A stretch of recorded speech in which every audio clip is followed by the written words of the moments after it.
My name is Rebeca Baer. I'm an artist and professional designer, and today I'd like to talk to you about travel brushes. In addition to painting in my studio, there are times when I want to take my art on the road. For the sake of convenience, a smaller setup is needed, including a travel palette and a few selected supplies. Of course, if you wish to paint outside of your studio, you will need brushes suited for transport.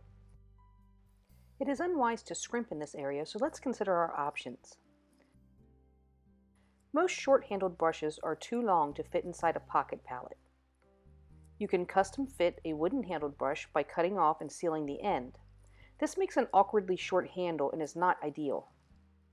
You also run the risk of damaged bristles if they are left unprotected as the brush shifts inside the palette. You have a few options for protecting the bristles. You can fit the brush with a sleeve like it had when new. However, when replacing sleeves, you can catch hairs and bend them, causing irreparable damage.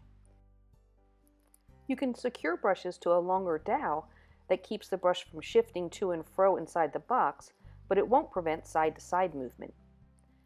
A bit of poster tack can hold your brush in place as well, although this can leave unpleasant residue on the handle of your brush. Poster tack will also collect dust and debris and eventually fail. Brushes with a built-in water reservoir are also an option. There are two styles of reservoir brushes, those where you squeeze the barrel to wet the bristles, and those that use a piston to release water. The first style, with a reservoir, can be disassembled for storage and may be easier to fit inside your palette. The downside to these is that they are usually geared toward a low price point and are purely synthetic, so the bristles are a bit stiff for watercolors, and you don't carry a lot of moisture. You also have to be careful not to siphon color into the reservoir when you wet your paints.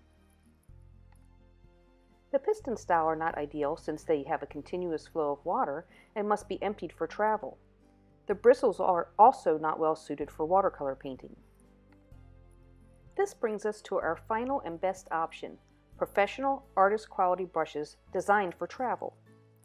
Depending on the size of your pocket palette, these may or may not fit inside, but they can be carried in your pocket along with your palette without need for concern about damage. I use Black Velvet Voyage brushes by Silver Brush.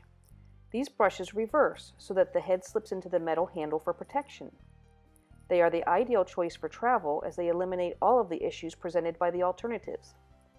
Regardless of the medium, I have always preferred brushes with a blend of natural and synthetic hair. This combination allows you to carry a generous load of paint and/or water while offering accurate brush control. Black Velvet Voyage brushes meet that criteria. They are full-bodied with fine tips and professional artist-quality brushes that are worth the investment. As an alternative to carrying your Voyage brushes loose, Silver offers a case designed to fit them. The extra brush sleeves can be used for pencils or pens.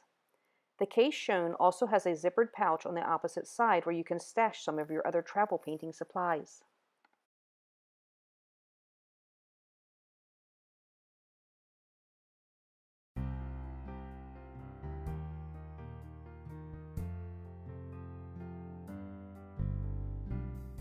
One of the features that I love about the Voyage brushes are their ability to snap to a point.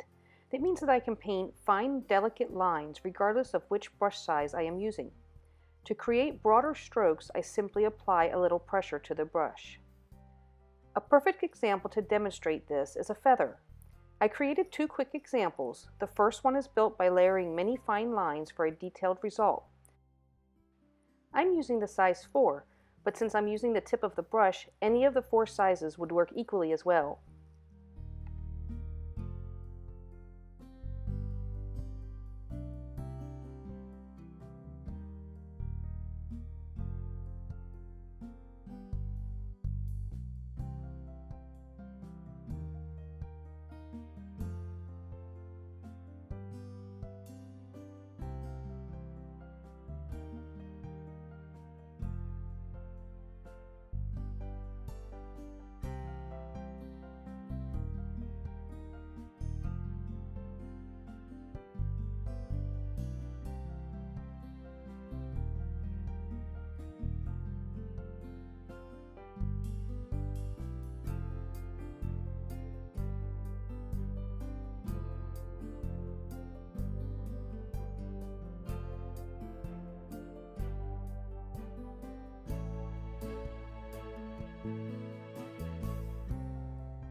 For my second example, I've created a quick, simplistic feather using broader strokes. I want to have a nice wide section at the midpoint of each stroke, so for this feather, I've switched to the number 6 brush. I start on the tip of the brush for a narrow beginning and then increase pressure as I pull the stroke across the paper, then gradually lift to once again allow the bristles to come to a point. This type of feather with no detail paints up very quickly.